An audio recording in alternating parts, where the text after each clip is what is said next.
So Pedro, welcome to the podcast. Thank you very much for joining me. How are you doing? I'm doing excellent. I'm actually up in the Swiss Alps right now, having a break, and at the same time, really indulging into some of the stuff which I'm really curious and interested about within the space of digital and procurement. Excellent stuff. So, formal introduction, Pedro Berrocoso, you're a senior advisor at AccelerIQ, which is, I believe, your organization. So your expertise is very much in kind of more traditionally supply chain and procurement technology transformation, but also I know you've been doing some really cool stuff around automation, AI, and some really cool technical stuff more recently.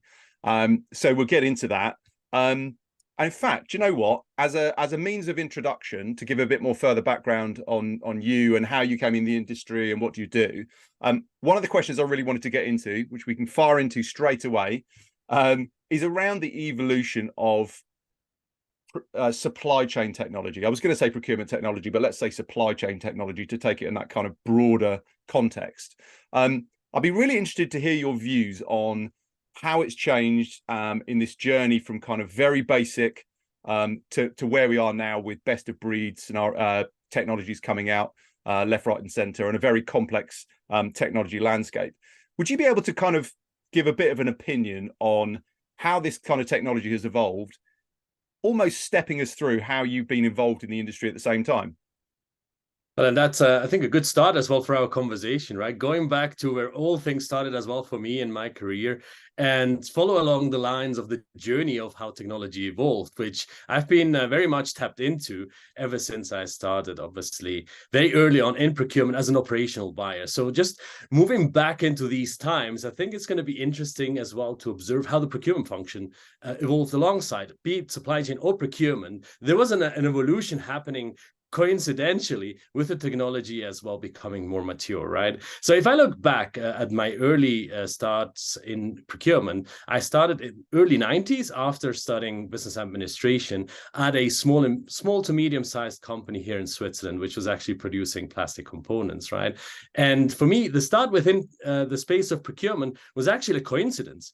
There was, at that time, no procurement function in that organization at all. There was an administration function, which was actually starting to get that understanding that procurement was going to be an activity which needed to have a bit more knowledge, skills, and as well dedicated folks, which were taking activities into consideration, which were going beyond just importation activities, which was where supply chain was really quite strongly involved with getting suppliers to get goods in time at the right quality in the right pricing levels into the production pipeline, right? Into a function which is really going to holistically approach the procurement activities as a total, right? And so looking back at that time, technology was there on quite strong, I would say, for the supply chain side from an integration perspective, right? So you had your terminal software, you had your SAP R2s, right? Which at that time was black screen. And there you had already understood that there was a good need for capturing the needs from a forecasting perspective down to getting the supply into the door and inventorized in your system so that you could actually serve your customers in time as well with the stock available. So that understanding of having the supply chain organized had already grown at the end of the 80s, beginning of the 90s. There was already some Toyota activities around just in time, right? There was already Mr. Lopez. I don't know if you know Mr. Lopez, a superstar in the procurement space out of the 90s, who had already brought in these concepts of really getting the just in time effects, really working well within the supply chain activities, but then as well getting suppliers as well to optimize their own chain so that there was a win-win situation from a cost reduction perspective as well. So that understanding on supply chain very much started already at the times of the terminal software, but within the procurement space, particularly the indirect side, there was nothing like a software dedicated to that, right? So there was still this understanding that there were manual activities which just had to be reproduced in systems, and therefore what you were doing was just capturing needs from a requisitioning perspective so that you can maybe match an invoice against. But the dear need there was actually just to make sure that everyone was able to, kind of, instead of using the typewriter, digitalize some of these activities within the systems themselves, right? Very nascent, nothing much there. And this is kind of where the starting point as well was when businesses started to kind of get the grasp that procurement was much more than just getting these activities administered. It was more about professionalizing the way we were going about supply relationships, the way there was value generated out of cost reduction and cost optimization activities. But then as well, there was as well value on executing with excellence, right? And, the next jump there logically after I joined the team was reorganizing how the organization was actually catering for the activities within procurement. In the direct space, there was no question, right?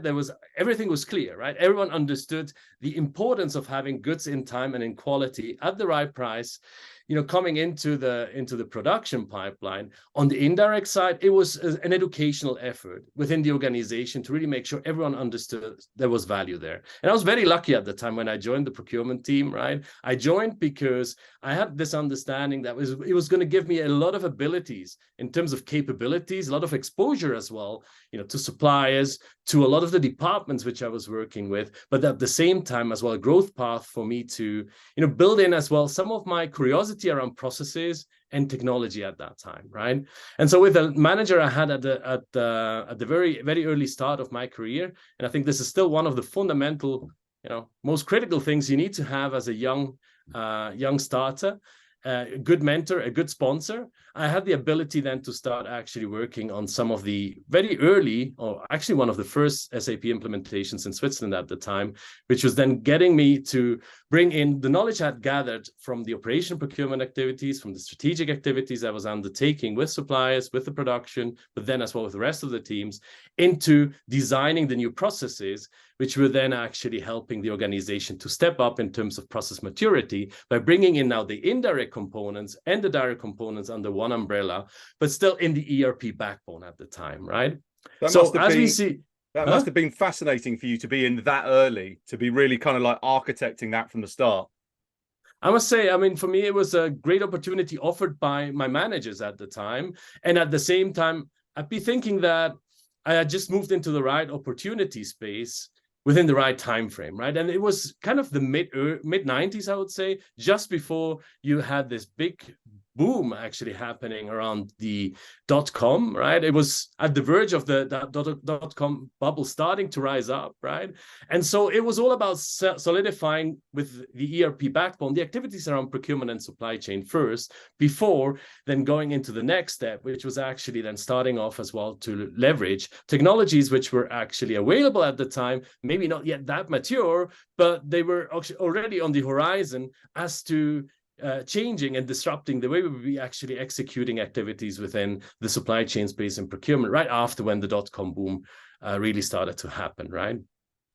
And so that early phase was for me, I think it was a big window of opportunity. I seized it at the time, but with a lot of support and confidence as well from my line managers.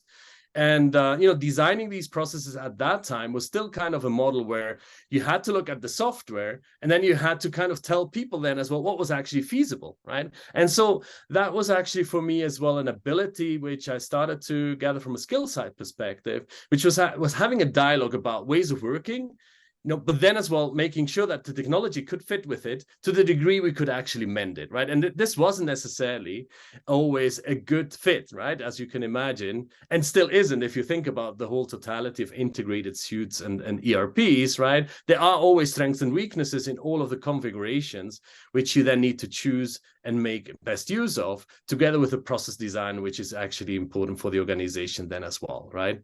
So very early on at that time, focused more on the space of consolidating things into the ERP, right? And I think procurement followed very much the same track, right? After getting out of the understanding that it was just general administration, it followed into becoming an own function, right? And with that, getting as well an own perimeter of activities and an own scope. And an own mandate as well to start evolving from there forward as well, the activities which were really about supply, the activities which were about relationship management, and as well the support of business strategies, obviously through the cost aspects as well, which at the time were obviously the focus area of the function, right? Now, this started to go to levels which I think everyone understands from history, right? Which was basically the whole .com bubble coming up. And there were a lot of nascent organizations at the time. And it almost feels a little bit to me, but it's quite different though. Like right now, with the whole availability of best in class or best of breed solutions, right? There was so much choice at the time. But back in the .com bubble, the bets which you made on the different technologies were still quite unclear, right? Because it was a very nascent field of technology. And at the same time, the organizations were still struggling to understand where procurement was going to go next, right? So from that perspective, a lot of what happened then around the 2000s was really connecting, not just, let's say, your internal organization to the activities within procurement, but you started to involve now suppliers as well to get more advanced as well with the connectivity aspects. So you started maybe with EDI, with just in time, but then really leveraging the internet as well as a means to collaborate broader with the e-business aspects as well coming in. And then as well, a lot of the, let's say, catalog purchasing now taking off as well at the very beginning of the 2000s as well, right? So sorry, I was just going to say, so if you look at the time frame, you've got this early kind of the nascent side of the ERP kind of moving in more in the direction of the more procurement specific suites. It sounds like I feel like procurement's a fairly young function anyway. Like when you joined that small to medium organization, they probably had a marketing department. They almost certainly had a sales department. You were the start point for their procurement operation by the sounds of it. So when it was getting into that kind of .com takeoff scenario, when these new technologies were starting to come out, and it sounds, at the time it would have been quite high risk and you wouldn't have completely known where they were going. As you just said, people didn't really know where the procurement function was going. What would you say at that time would have been classed as a sophisticated procurement setup in a large organization at that time? Would it have still been pretty basic compared to what we'd expect now?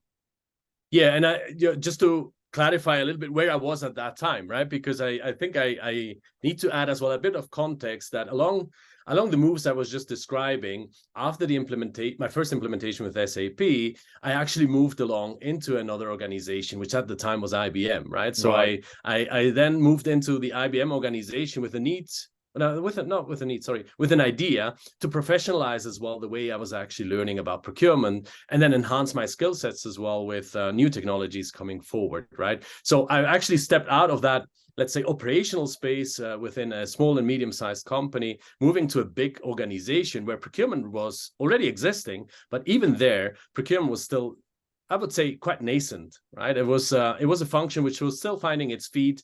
There was an reorganization happening when I joined the IBM organization in '96, right? Which was at the time actually based out of audit findings, kind of getting to the point that they had to professionalize the way procurement was actually organized. And there, what I did is actually take on a role as a lead buyer for networking equipment, which was something completely new for me. But it gave me this understanding that there was a professionalism not just happening on the execution side, but there was as well a strategic component now being added, which is basically as well a domain-specific procurement category view, right? Which, with skill sets, which were then as well helping the organization to make the best choices, not just solely from a price perspective or commercial point of view, but then as well with a supply market view, which was helping as well, with an understanding as well on what could be making the best cut for the organization itself. So the professionalizing of procurement at that time for me,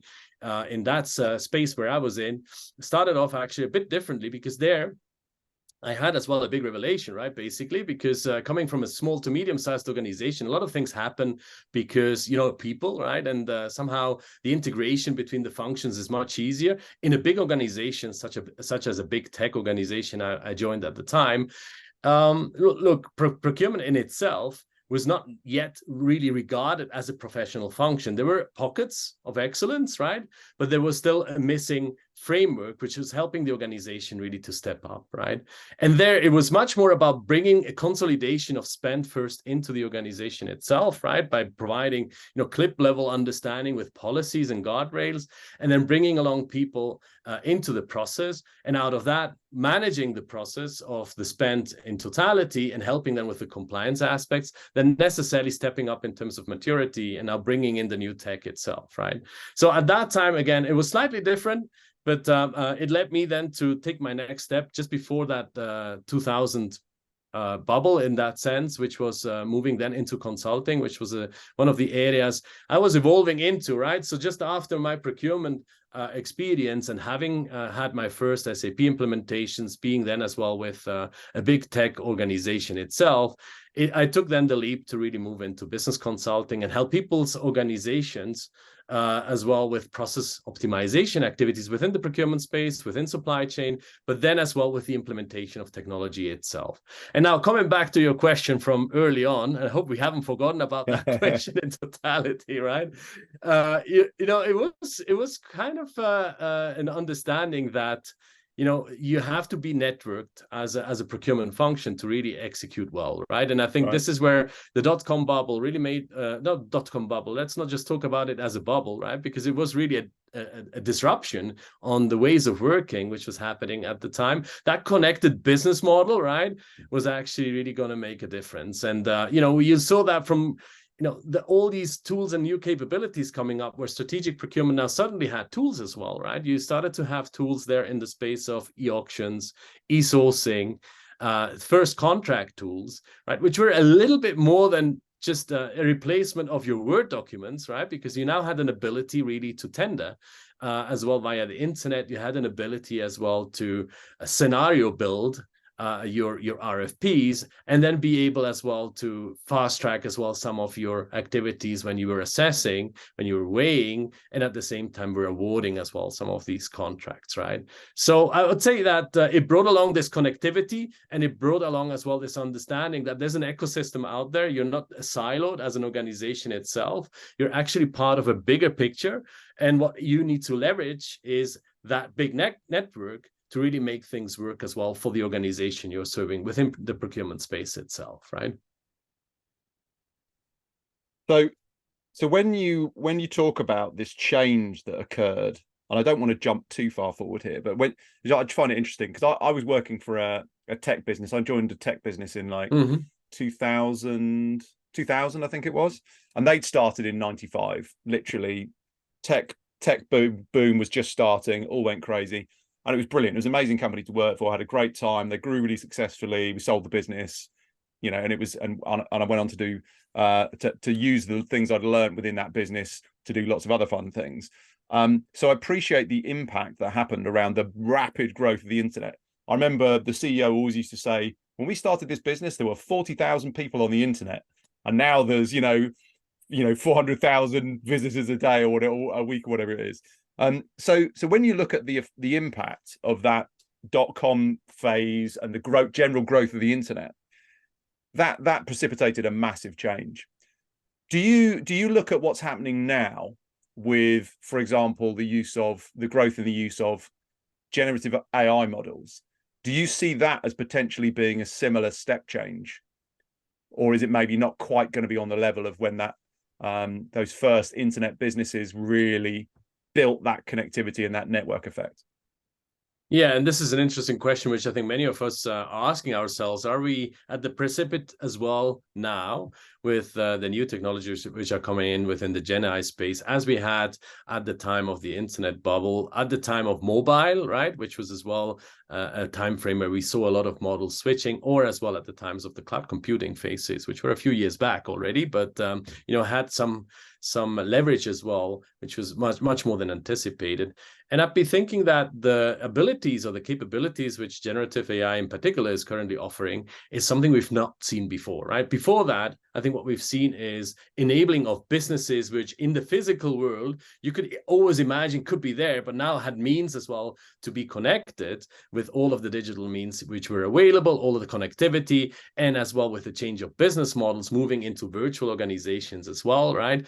In that sense, what you have now is an ability to actually mimic human intelligence with machines, right? And this is very different, right? I think it's really touching now the heart of the worker rather than just necessarily an aspect of the business model, right? And it's going to be changing fundamentally how organizations will be actually operating and strategizing as well moving forward, right? From my perspective, what generative AI and some of the new AI technologies are really offering up is an opportunity to rethink how we're going to go about businesses moving forward, right? And that means, if we think about procurement just now, and this is one of the key areas, we now have an ability within procurement with not just generative AI, but AI in general, to really leverage the data we have and really make out of that sense and insights, right? Something which we in the past may have had through spend analysis tools, but not necessarily being able to tap into so many data sources as we had within the time frame which was available to crunch the information, really make sense out of that, right? So now we can contextualize information rapidly. We can change as well the way we organize ourselves with a bit more agility. And at the same time, I believe that from a business model perspective, we will see as well much more I'd say much more things moving into the direction of human interactions where it matters, and a lot less of activities in the space where transactional activities are there just to be complied with, right? So I think it will liberate quite a lot of possibilities for us to tender and take care of activities where the value add from the procurement perspective is as well, with the business partnering side, with the supply relationship management activities, with incepting and innovating as well with your suppliers or as well with your internal organization peers, rather than just being there as a function, kind of orchestrating just activities, which is something we've seen maybe in the last 20 years really becoming kind of the center point of the activities within the procurement space as well, right? So yeah, I think there is a potential there. How big that potential really is, something I think we'll all be seeing soon, right? But well, soon, in the next 2 to 5 years for sure. We see some teasers of that with the means of computer vision, data analytics, machine learning, some of these models which are now already making their ways into the best of breed solutions, some of them as well into the autonomous procurement concepts which are coming up, right? So there's a lot of things going on. Now, I'll be curious as well how this all pans out, but if I compare that with the time frame of the internet bubble in that sense, I think it has a big potential. Is it going to be as wide touching, wide impacting is something we'll see. But I'd be thinking that, as I was just alluding to, what we are getting teased with right now is a big opportunity. And I'd be thinking it will be interesting to follow on and see how that takes us now to the next levels of how we be organizing procurement as a seamless function within a bigger organization, right? Yeah, definitely. So we were talking about how the fact that the procurement is still a relatively young function. I think it was really interesting listening to that. You talk about that transition because it was a parallel, almost like a three-way transition of your career in developing in complexity and moving forward as the procurement function was maturing rapidly with the opportunities around this kind of new internet connectivity and the procurement technology moving in a similar direction. One of the things you mentioned was that at that point, there was nothing really in indirect. And so this is an area that I find quite interesting. If you look at the evolution from ERP to P2P and source to pay, then I feel like when that was happening, the priority was goods and materials. It was a buying things, and it was quite a complex supply chain that was having to be addressed. So I feel like that was how most modern large procurement suites, that's what their inception was, and that's where the bulk of the work that they were doing in the early days was. When do you feel like the indirect side started to be more addressed? And just to caveat that by saying, I still feel like personally, I feel like there's still a long way to go on that side. But when I break it down, when I class indirect as the more intangible things you'd buy, like complex services, when did you start to see indirect being addressed? Mm. And you know, some of the bigger organizations, they already started a bit earlier, right? So just going back to that point which I was mentioning before, being at a big tech, there was this understanding that indirect was something to take care of, right? But the way it was taken care of again was very transactional, right? This was a requisition process with a PO there and maybe a contract, but there was nothing connecting the activities. There was no thoughts about user experience. There was absolutely no difference between goods and materials and services at that point in time, right? It was much more of a recording of details so that you can kind of keep track, but nothing more sophisticated than that, right? The point where I saw this starting to change was really around again the 2000s, right? This is where you had the first solutions coming up with e-procurement concepts, right? Now there was an understanding that connectivity with your suppliers was as important as well for the indirect space, and that the user now started as well to kind of take a role within that process, right? Before that, you know, you had requisitions that were going up to a central team. The central team were reviewing, they were then placing POs, etc. Right? Now you had the user defining and specifying what they wanted with the means of catalog software or with the means as well of a free form, and with that having an ability to go into a bit more details within these solutions and be able to pick and choose or let you know what their preferences were, right? So suddenly the user was becoming a role which was more than just necessarily giving you all instructions for you to just execute. It was about proposing things. It was as well about specifying their own needs so that you could then help them to get through the activities with the best means, right? So I think around the early 2000s, and that coincided as well with my first P2P implementation at that time, because I started one of the, I think in Switzerland, this was the third or fourth e-procurement solution implementation with one of the big vendors who's still around right, at the time. You know, we started off there with within the financial services environment with setting up a completely new e-procurement solution, which was going to help people to shop for all of their indirect needs. But again, there at the very early time, goods and services differentiation was not yet very sophisticated, right? It was more about giving choices for people via catalog and non-catalog activities, and then giving then as well the ability of you know, choosing preferred suppliers, having data sets already prepared within the procurement space, which before that in the mid-90s was not necessarily a focus area for indirects, right? There was no master data really, other than maybe a vendor name. There was no goods related details. There was a receiving process which was very fundamentally simplistic, right? And so in the early 2000s, this started to really change with this understanding that you had to provide a better user interface quality. You had the technological means as well to do so.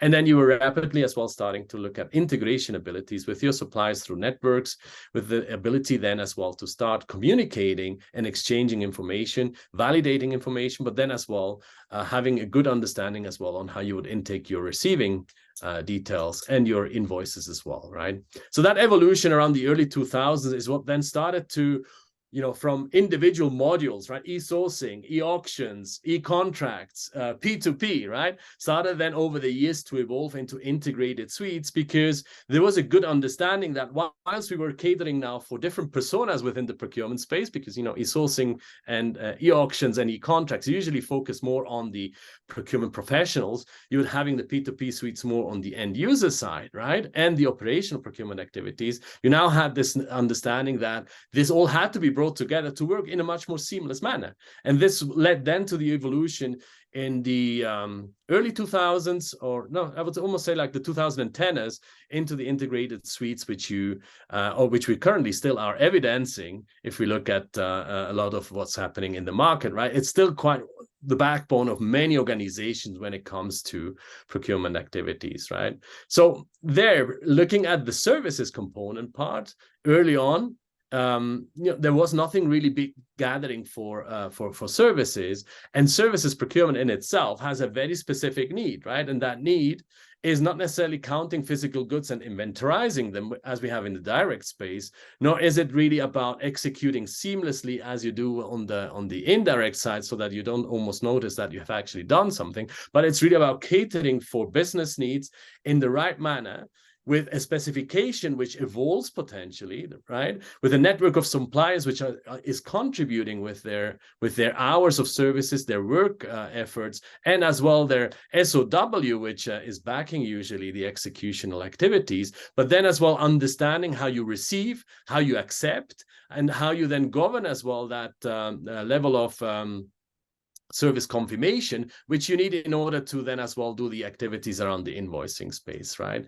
That came much later, I would say, as a general proposition to the market. I'd almost say that it started to really take much more activities. If I look back into the years I've been in the business, probably at the late part of the 0 years in the 2000s, right? Early 2010s, you could see now, businesses really wanting to take care of, if that was really their sweet spot in the procurement space, of the services components as well, really well, so that they could actually not just build a contract and do a PO, but really make sense out of, well, what was actually in the contract? How do you manage and monitor milestones? How do you do vendor management activities, particularly when you're dealing with a lot of the IT vendors, but then as well BPOs? And how do you then award or honor the acceptance of these services in the right quality, the right time, etc. Right? So quite an evolution, I would say, which I'd be thinking I would see starting off around the 2010s for the services space. And I'd be thinking this is still an area where a lot of focus is going into, because I don't think that the solutions have been able to deal with it at the right level of details yet, so that you have really a seamless process which doesn't break at the invoicing side or at the receiving side, or potentially at the specification side, right? Yeah, I think the specification side of it is a real key area that people are starting to address. I kind of always see, if you just classify services as one huge area, defining the requirement is always going to be difficult, because it's much more intangible, and actually measuring what you got for your money, measuring value, measuring performance is far more difficult, because again, the process is not a linear process necessarily. It can change along the way in the delivery of those services, and that's where stuff is not really, by most organizations, getting measured. So I think services procurement is, by its very nature, is complicated in a different way to the complication around the supply chain of goods and materials. That's complicated as well, but that's very much a solved problem, and it feels more linear. Whereas, yeah, the services is more intangible, as I said. But another thing about services, which I find quite interesting, is it's a question of who owns it, who owns the problem, in the sense that most organizations don't think in terms of services procurement. They'll think in terms of categories, or they'll think in terms of direct versus indirect. Depending on what sector that organization is, indirect could end up being mainly goods. If they're a, I don't know, construction consultancy, could be good not for resale. Whereas their direct could all be services, effectively, if they're providing consulting, and subcontracting that out. Vice versa, in a lot of companies, a lot of organizations, say the majority would be big manufacturing organization, their direct spend is mainly goods and materials, their indirect has a predominance towards services. So it very much depends. But so I always tend to look at it on a category basis, and I think about complex services categories like IT services, consulting, legal, marketing, professional services, like that. So it's one of those areas where it's quite often a question of who owns that problem, because it's a complicated problem for organizations to solve, but who within that organization, and this is where we can come on to the kind of procurement excellence, center of excellence, that sort of side of things. Because I think for organizations, it's one of those things that sometimes they'll look at it and think it's too complicated for us to solve, to go into that level of detail required, where they've got a big source to pay platform, for example, that will be handling it very well at the PO level. But in terms of being able to go below the PO level effectively to the level of the statement of work is very challenging. How do you see that kind of ownership of that problem within organizations? Well, this is an interesting one, to be honest. And, looking back at some of the latest work I did at one of the large pharmaceuticals, this was one of the spots which kept us very busy, right? Because you had a policy which was asking for contracting of services above a certain clip level, right? Which was then meaning that you had to really set up SOWs for all of your service partners, and you had to as well be thinking around rate cards and as well some of the, let's say, details of how you would be actually pricing up together with your supplier some of the work, right?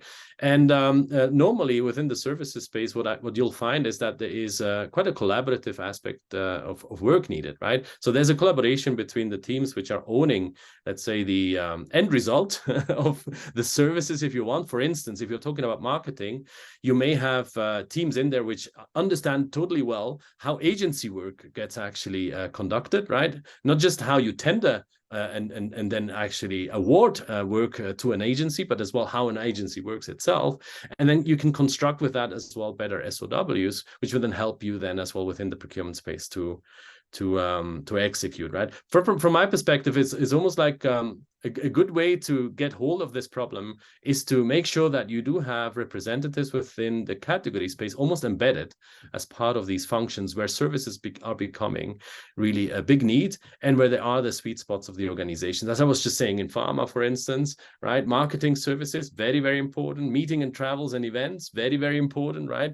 You have the necessity to almost build up your own center of excellence as well within that space to not just necessarily design how you want to go about it for your external customers, but then as well how you organize for it internally as well and how you procure the services going with it in a way which is going to help you then as well to have an advantage, right? So from that perspective, building up these center of excellence views, right? Either within these different functions, within marketing, within meeting and travels, with an implanted procurement person, or bringing this into the center of excellence of procurement itself with best practices built up in there for your category buyers to better understand as well how to approach the stakeholders and how to go about the suppliers may be helpful as well, right? So the way I saw that working in my last company was really having these almost implanted organizations, right, where you would have a procurement representative being part of the meeting and travel activities, quite embedded in there with a reporting line into procurement, but with a strong focus as well on making sure that the services were, organized, SOW'd or contracted within the right structure, and then as well being provided for execution as well with the right level of detail, so that execution would really happen well, right? So I think you can't really give it to one or the other. It is a collaborative effort between both functions, and how you then solve that organization, it may depend on the organization. What I've seen working is the model I was just describing. Yeah, and that collaboration helps define the requirement from a technical perspective, in the sense that if the excellence is embedded within the specific categories, or is networked closely within those specific categories and dealing with those category managers to really understand that problem, then the people that are architecting the overall system setup and looking at that side of it from a procurement excellence point of view can spot the gaps. And I think that's certainly something I've seen a lot of, where within organizations, procurement excellence will know that there's a gap in that area. There just needs to be enough impetus from different categories to push towards saying, yeah, there's an overarching problem here. In marketing, we've got loads of SOWs that it's impossible to keep track of. One of the things you mentioned there that I think is quite interesting is around pricing services. That is, I mean, it's a tricky area. It's an area to get into the analysis. Again, it's very intangible in a lot of ways. And the way that a lot of people try and solve that is exactly as you said, by putting kind of rate cards around it, or even just like theoretical rate-based back pricing, where they'll get a project cost and they'll just try and understand, well, what does that break down to in terms of a kind of a rate card equivalent, which I think is interesting. But I also think it's an area within, for example, consultancy, where a lot of organizations can fall down at the moment, because they'll be assessing bids based on rates. Whereas in actuality, the ultimate delivery of that requirement may take 3 times longer than was proposed in the original bid. You get extensions and overruns, etc. So the supplier that's quoting you the cheapest rate isn't necessarily going to give you the best value. How do you see organizations addressing those kind of pricing issues, or do they just kind of have to deal with some invisibility at the moment? This is a very good one. To be honest, the pricing dilemma, I would say, within services is real, right? And I think this is something where a lot of organizations have spent a lot of time building up their frameworks and rate cards and let's say what do you call this? all of these tables with roles and pricing indications for consultancy services, for instance, etc., and then are trying to match this up at the time of execution, right? And I think the way you should go about it, yes, you should be understanding what the price is made up of, a piece of a deliverable, right, or a solution which you get, but you should measure much more the outcome, right? And you should be pricing up the outcome, right, with maybe an understanding of what gets there, but you should be fixated more on what is the total value you're getting out, right? And is it in line with the budget you have, rather than is the individual line really corresponding now to that rate which you have actually been given at the very beginning of your RFP in the execution stage, right? And this is where, sometimes you get a lot of complexity as well, to really measure whether or not the service has been rendered or not. Because in some organization, you'll get then fixated on the fact that you have this rate card, which you have agreed, but hey, there were not 2 junior resources working on that. There was a senior resources working on that. And how do you now make this all equate in your system, which has already got all of these details in, right? So that's, from my point of view, is a bit of a waste of time, right? So you should be looking at, total budget versus outcome, I would think, and then manage, obviously, with a bit more agility, the outcomes as they start occurring, because there will be this unexpected things happening all the time, but in the total picture, they may not necessarily matter, as long as you do have, the right result with the right quality in the right time available to you, right? So I don't think I have a silver bullet proposition here, but I'd be thinking that you need to have the liberty to define, your budget overall in a system which allows you then as well to agilely evolve, that understanding of how services get actually rendered, and that clarity which comes along the lines of tracking with the activities moving forward, right? So that you then have an ability then as well to just accept the deliverables rather than accepting specific price points which you have on rates given for a professional itself, right? And that could be performances related milestones. It could be milestones relating to the delivery itself, right? There could as well be their KPIs which you embed. That's a much better measure from my perspective. If you're being effective in your services purchasing than necessarily, tracking a rate, for instance, which is an ability as well, which you would have, but not necessarily a good use of your time potentially, if you think about that total picture which you want to be having, right? Yeah, I think that's a really good point. That what I like about what you just said there was focusing on that outcome value. And that's the critical thing as far as I see it. And you're absolutely right. A milestone could be a KPI, it could be a sprint in an agile process, it could be a pure deliverable, it could be a block of time and materials, it could be a block of consulting that's part of an overarching delivery. But I think the other thing that I always feel about this as well is that the supplier is taking some risk on the delivery. That's the whole setup is. And so trying to drill into how much money that supplier is making or how much they end up making through it, I look at it as more, are you getting what you paid for? Are you getting value for what you actually paid? Clearly you don't want the supplier to be an unbalanced situation with ridiculous pricing. But if you're running a competitive bidding process, you should be getting, you're increasing the potential for it to be a fair price for the work you're getting. But the work can change along the way, and you might end up with a different outcome due to changes along the way that ends up costing maybe more, but actually the outcome value is twice as much as you would have got in the first place. So I think if organizations can start to work towards trying to understand the outcomes in more detail, that's going to make a massive, massive difference.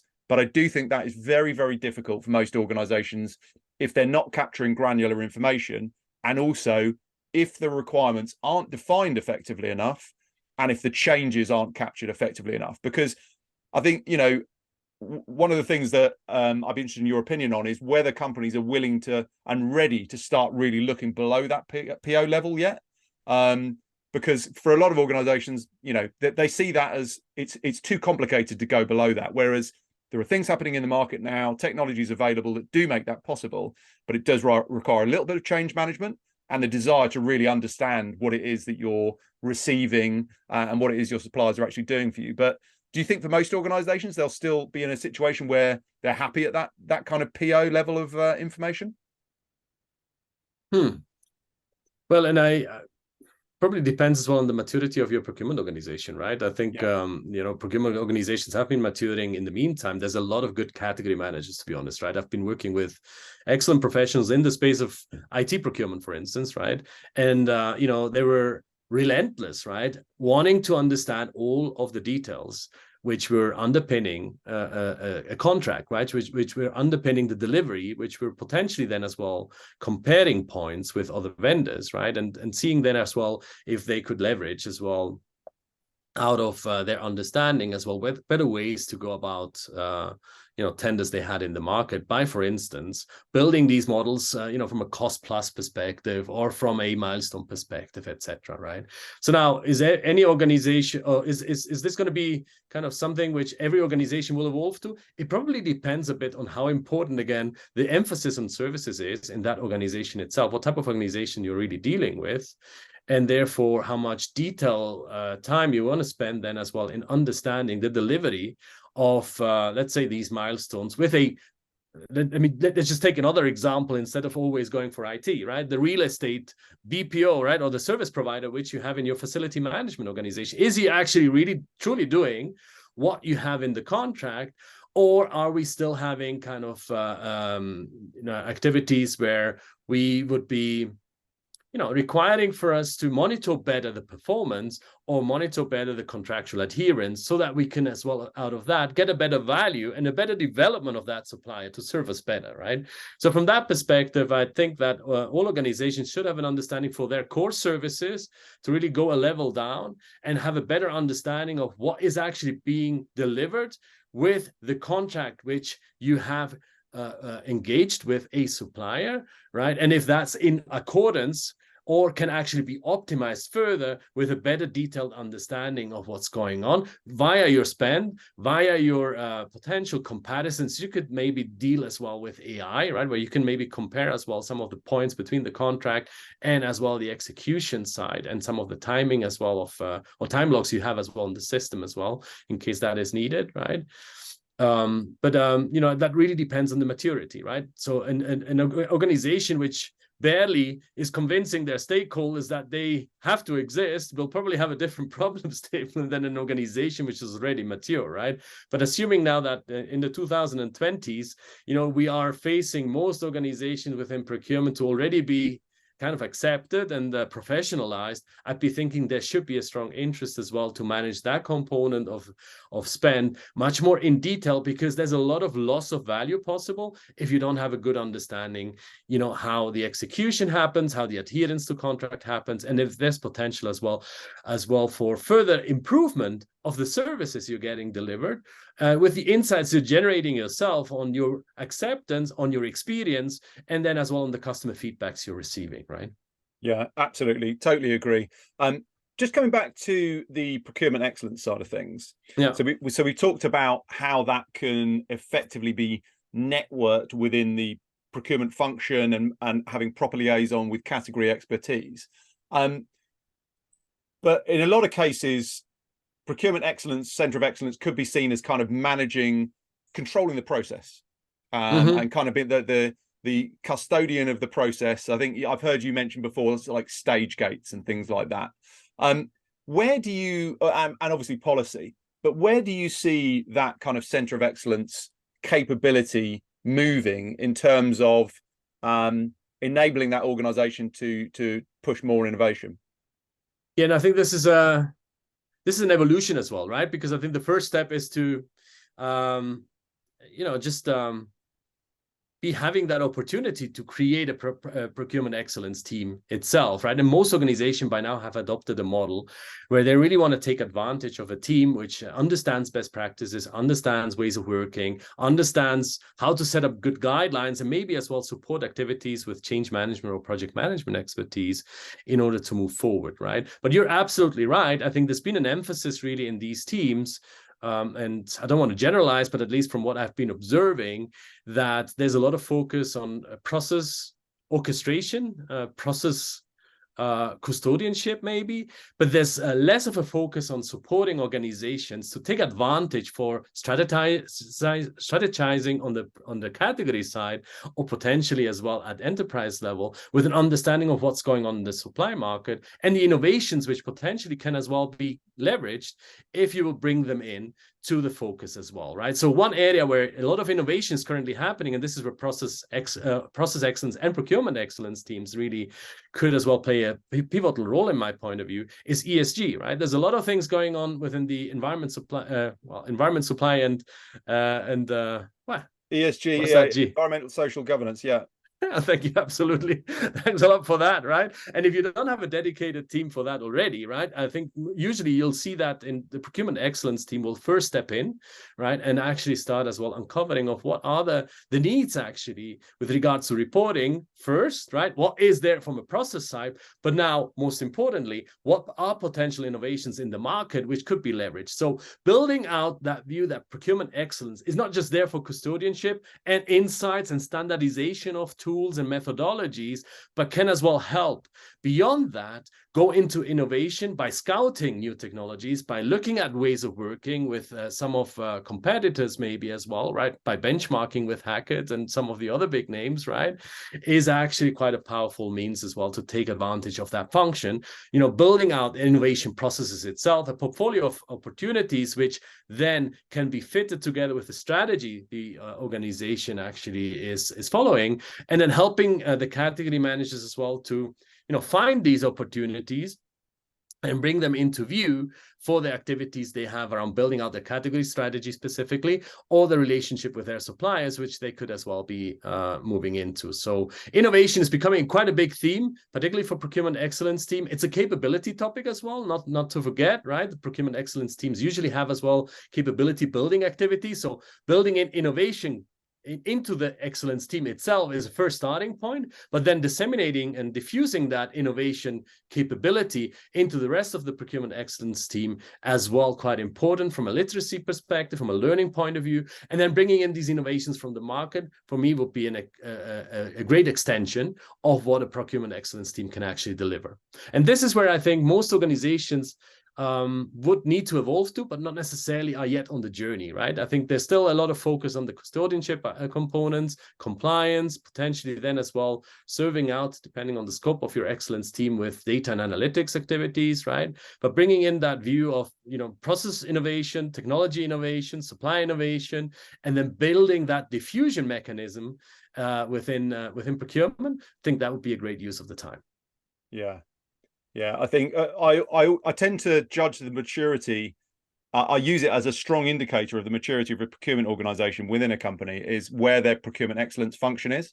For me, that's quite a clear indicator. If there is a well-developed procurement excellence capability and it's fairly sophisticated and forward-looking, you say horizon planning and really, you know, holistic, I see that's a definitely indicator for me of a mature and advanced procurement setup.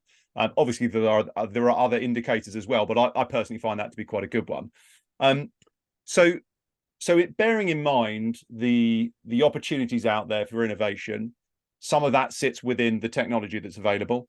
You know, we all know within the industry there's so much more technology available now. It's growing very rapidly. It's kind of not quite exploding, but it's growing very rapidly. The opportunities out there. I still feel like for organizations, there was always this kind of thing of, you know, integrating everything, or integrated suites are going to be the total way forward. And I still feel like a lot of companies are struggling with that.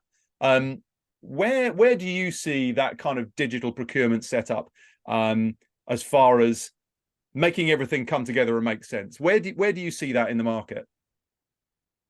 Yeah, and this is a question which I think most of the CPOs and you know, leadership teams in procurement are probably quite anxious to answer, right? There's so much choices, right? That making sense of these choices And at the same time, the legacy they bring along is really where, a lot of the questions are currently, focused on. So really making sense that you can actually get and step up to the next level, which is digital procurement, not just from a technology point of view, but as well from a mindset perspective and the way you're actually gathering and leveraging the data which you have in the organization as well, right? And so maybe just reflecting first on the integrated suites, right? And then going into the next step, which is, where does it lead us to, and where does best of breed maybe as well fit in, right? The integrated suites are the average of everything, right? I mean, let's be honest, they were created with the integration in mind, which I was talking about a few minutes ago, right? This was about bringing modules together and kind of building a seamless process without really kind of focusing on giving flexibility to the businesses to design their best way of execution within the procurement space itself, right? And again, with a lot of average personas as well in mind, the average category buyer, the average, goods and services activities, and the average services for sure as well, right? So, this kind of a very big average, which has been there and has been obviously integrated to their, legacy ERP systems, but it has been an underwhelming experience, right? And I've been working in this space now probably a decade, if not more, maybe 15 years around integrated end-to-end suites, right? And the promises we had at the time of total benefits because of that integration have just never really come true because of the way these solutions are designed. They're average, they're not really integrated, right? They're hard to deal with from a user experience point of view. And again, they're never really making anyone really happy because they have gaps all over. But one aspect which definitely, has always been at the forefront is that they can integrate with your SAP system, and you don't have to necessarily deal with multiple solutions because you have, an ability to have one vendor you deal with, and out of that, be able to tap into individual modules with an potentially let's say differing level of granularity of how it meets up with your needs, right? So these solutions, from my perspective, have built the backbone for many years. Again, underwhelming in terms of many factors, right? The aspect maybe they've been fulfilling really well is this integration to SAP, right? Or integration to JD Edwards, or maybe now rather say Oracle than JD Edwards itself, right? So that aspect maybe, yes. All of the other aspects, yeah, rather underwhelming, I would say, right? And, where this is currently going is into an understanding that, with the legacy you now have, you have to take the next step, right? And many organizations, particularly the ones who have been investing into integrated suites or strongly into now what is the, next evolution of their ERP, they'll be looking to get out of that legacy trap they're in and really take advantage of newest technologies where it makes sense, right? And so what you'll see now is that organizations are going to reevaluate, let's say, the functionalities they have in their individual suites, right? And then start to review whether or not there is actually potentials to increase, depending on where their biggest pain points are, some of these activities with a technology which can support them, or if they can actually reimagine the whole process they've actually designed with the means of, for instance, a dedicated service suite, right? Service procurement solution, right? And I think this is where you currently see a lot of efforts happening. So organizations are looking at, where am I right now in that big picture? What is my natural next step so that I can actually take advantage of digital procurement solutions, right? I can take advantage of automation. I can take advantage of good user experience. I can take advantage of data and insights, right? With what I currently have, or with a replacement of what I currently have with best of breed solutions itself, right? And again, this really depends a bit on where you are in your journey. So if you didn't invest much, you may leapfrog immediately, right? And, buy solutions which fit best with your business model and fit best with the maturity of your own procurement organization and your stakeholders, because not to forget that as well, your stakeholders, they're following a journey as well in the maturity curve when they adopt solutions together with you. And then you may have solutions which are very much invested. They may have legacy depth in that sense, right? Which they need to reconsider. And now that they're moving into, next level ERP, I think SAP for HANA is a big thing. Many companies currently have. I'm naming now a vendor, which I normally don't do, right? They need to reevaluate these questions, right? And I think a lot of organizations, they know that, they have to, on one hand, get the best out of the best of breed solutions that are currently there, so that it can leap into digital. And at the same time that they do that, they still need a strong integration layer, which needs everything together and make sure that you have an orchestration happening, which in the past was what you were assuming the integrated suites to take care of, right? So you'll still need that orchestration layer. You need a data layer, right? And on top of that, maybe a mix of best of breed solutions, which connect well to your architecture and your ERP system. And with that, give you the ability to pivot away from what is a classical procurement organization you may have been in the past, which was executing somehow, right? Potentially strategizing, right? Into a digital savvy and a digitally enabled organization, which can take now care of the data which they have, can really leverage the value of the information available to them to build strategies, to better serve their customers, to partner up with insights, and be able as well with an automated, let's say, execution as well to harness the value which you may have as well of having a seamless execution from an autonomous perspective build up, right? But still, again, I think it's going to be moving into what I said very earlier on, leaving that legacy of execution and moving much more into focusing procurement folks into the activities where the value add sits, strategies, partnering, and really being there with the stakeholders and suppliers to define the best way forward, right? And when you bring best of breed into that conversation, for some procurement professionals, it could be quite a confusing landscape. A lot of different solutions out there, a lot of new solutions coming onto the market. So we looked at the problems that organizations have had with integrated suites, where the great promises of every problem being solved under one roof, maybe not realistic, but also the world has changed, the market has moved quickly, requirements for new things and new services and new ways of working have moved far more quickly than these legacy systems can possibly operate, because they're carrying so much weight with them, because they've been so successful in the first place. Are there any particular areas where you specifically see best of breed making sense? Because one of the things I sometimes hear in the market is that some best of breed solutions are too broad, and it's one of those things where it's like best of breed solutions can run into that crossover problem where they might be providing a very, very elegant solution for a particular problem, but they'll cross over with contract lifecycle management, and that's handled over here. But it won't be the only thing they do. They'll cross over with maybe 2 or 3 areas. Do you see some best of breed solutions as being too broad, or is that not really something that comes up?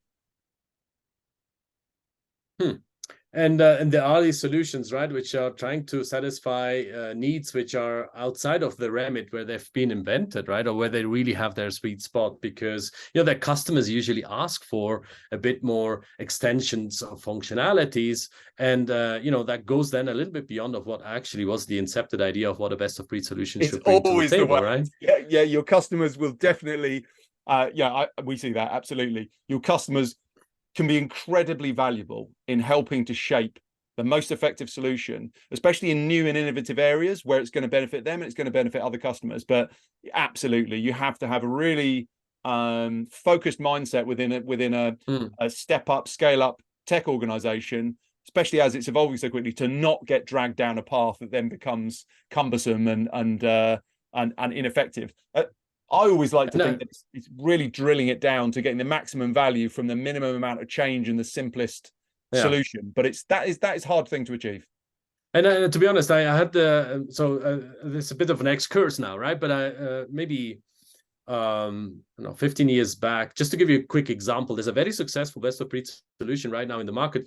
It's not a very recent one. It's already out there 15 years. And at the time I started to work with them, they had fallen into exactly that trap, right? They had been asked to do things which were not in their sweet spot, and they were creating quite unsatisfaction with the results they were providing, right? Because the organization I was in at the time, they were seeing this organization at being subpar at delivering a functionality which was catering for their needs. And this was around savings tracking at the time, right? And so that solution now is super, super successful, right? But they have honed into their sweet spot, and they've not left that sweet spot ever since. So you can't really get them wrong any longer, because if you're now asking or evaluating them, you know exactly in what spot they fit in. So you don't have to second guess. And at the same time, they will be hard on giving in to any requirements you may have, which are outside of the perimeter of what their solution is intended to do. Now, back to your question about, where do I see pockets of areas where, that may or may not take place, right? I think one area which I feel is now bubbling up as quite an interesting area is the whole demand intake part, right? And the collaboration around requisitioning. I feel this is a hot area of discussions right now, which has been growing over the last few years, right? And this is about the collaborative aspect on how you specify. It's not about just building a requisitioning system, right? But this is about, providing a means for you to specify details out for a service contract, for instance, or a service engagement for a vendor with all level of details which you need, right? And having that machine or that engine really being focused on the aspects on collaboration and building up the components which you need for a bill of material from a services perspective, I feel is one of the areas I've seen lately taking a lot of focus, right?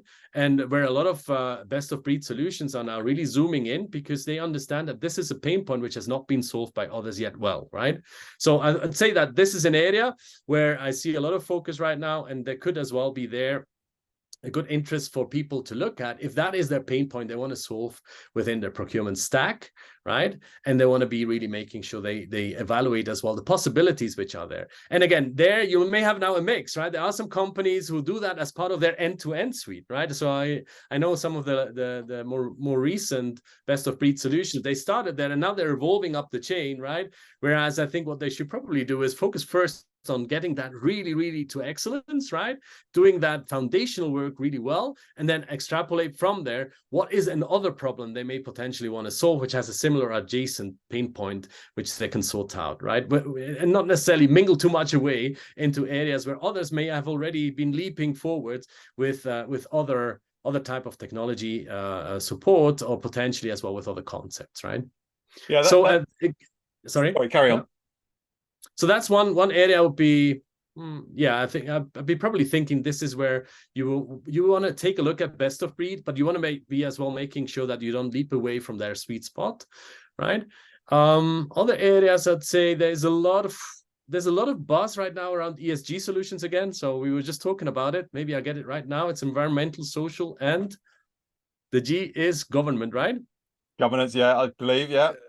Yeah, we're going to get there. So I think there's a lot of solutions now which are entailing that they want to help you with as well the reporting out of the carbon impact and footprint, which you're creating in the organization, and how you can actually record out of that all of the details which it Scope 3, absolutely, right? So I think that's an interesting space. It's evolving quite fast. Not necessarily yet sure where it's going to go from my perspective, but it's definitely a point of view you should take as well. Whether or not this serves a purpose, which you may have as well with your reporting needs.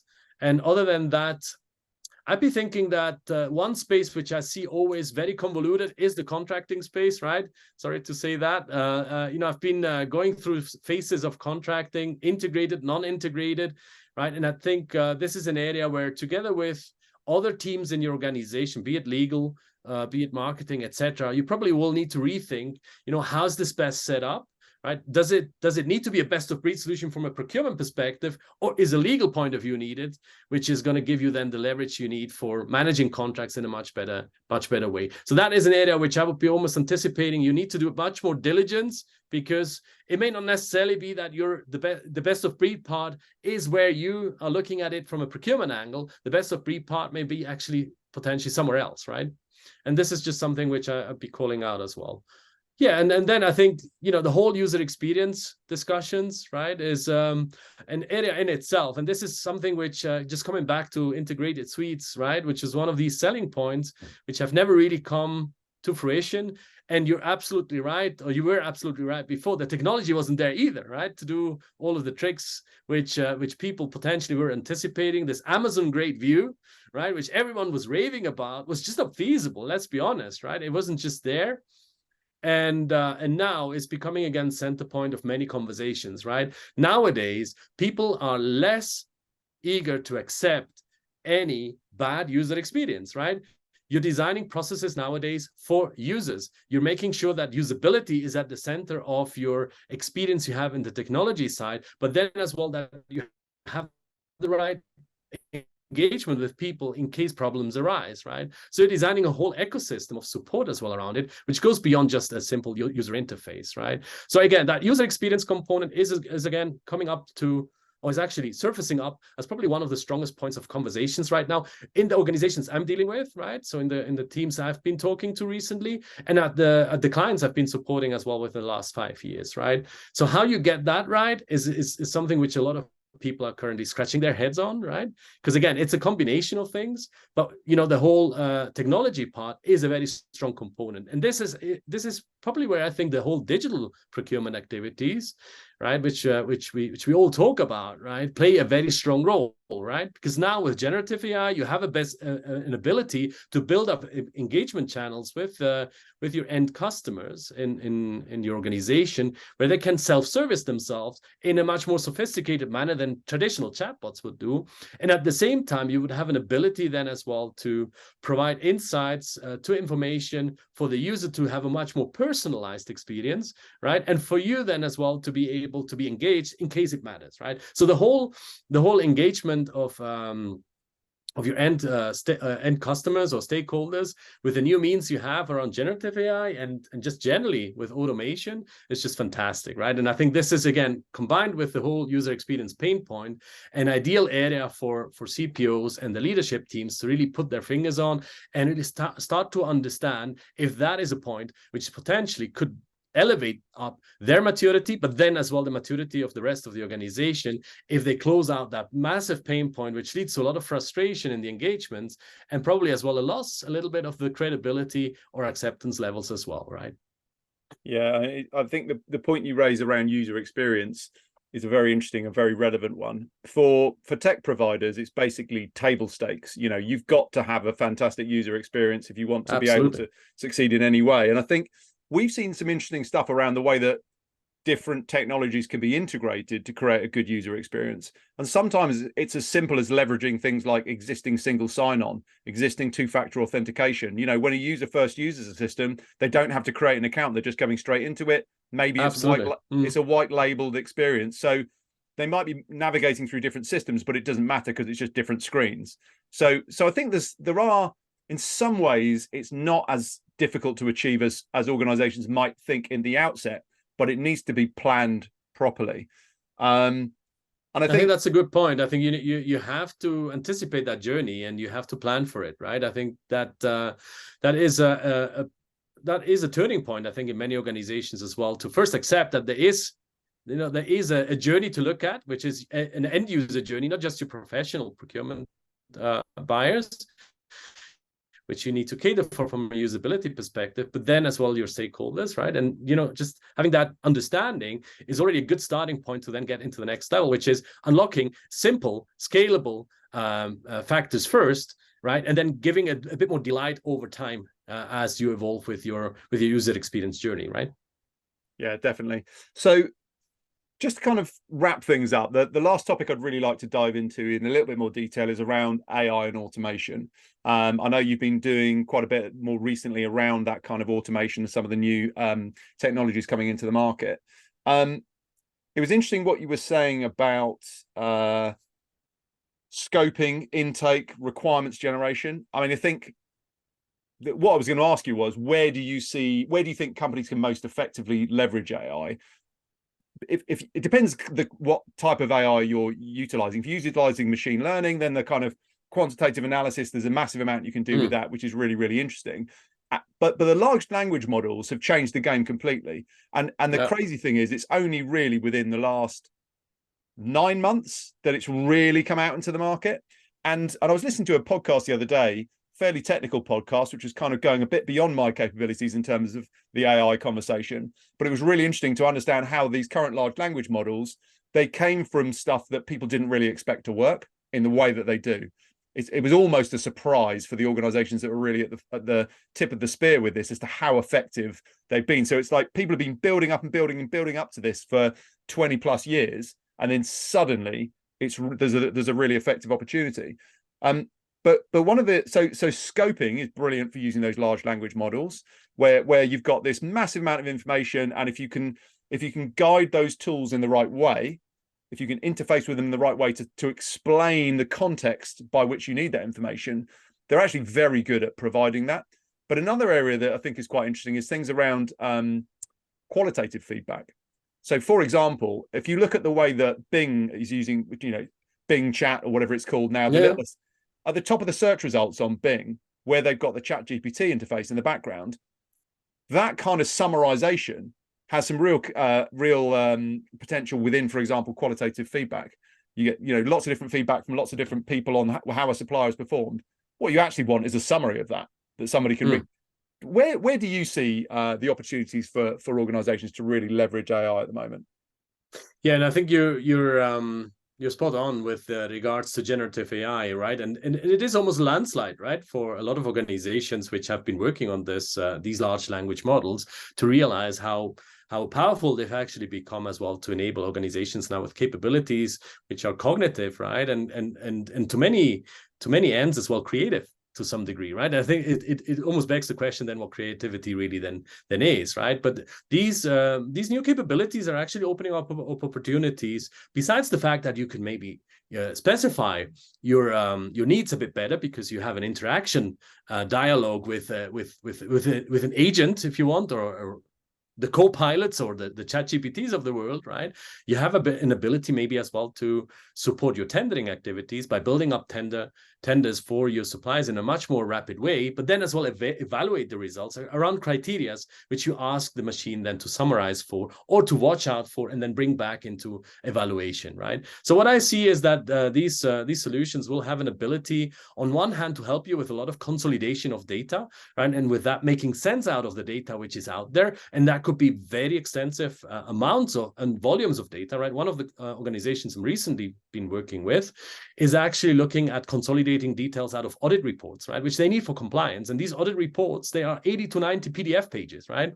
And so doing a summarization of these activities to get to the grain of what is actually included in there and therefore relevant for me to then take next actions with my suppliers is super extensive work, right? And takes you almost 2 hours to do that for one single report. And nowadays, with the capabilities you have around generative AI, this is taking them 5 minutes because the only thing they need to do is revise what has been summarized and it makes sense, or whether there may be something missing, which is basically a validation point rather than a summarization activity, right? So just taking that as an example, in that particular case, with more than 2,000 of these reports crossing the table of individual people in the supplier quality function every year, you can imagine that 2,000, 2 hours, right? That gives you already quite an amount of savings with regards to productivity, right? And it gives you an ability to tap into details which you potentially would oversee, because this is the good thing as well about the generative AI solutions. They may actually come up with details which you may not emphasize on because you're focused on trying to identify the data points which you've always been looking at, right? So again, one big area, consolidation of details, sentiment analysis, so understanding what is actually underneath that detailed level of text, images, videos, depending on the media you're actually looking at, and reading between the lines and helping you understand the emotional aspects as well, right, which come along as well. And this is something very powerful I've seen as well being executed on some pilots which I've actually run in the past, right, around sentiment analysis for investors, right, where you're trying as well to predict what's actually the emotion you see there, and at the same time then be able to react with the right level of empathy as well to some of your stakeholders. And that leads me then to the second area, which is basically the whole customer engagement part, right? Where if you think about procurement and shared services, right, there is a lot of operational procurement activities there,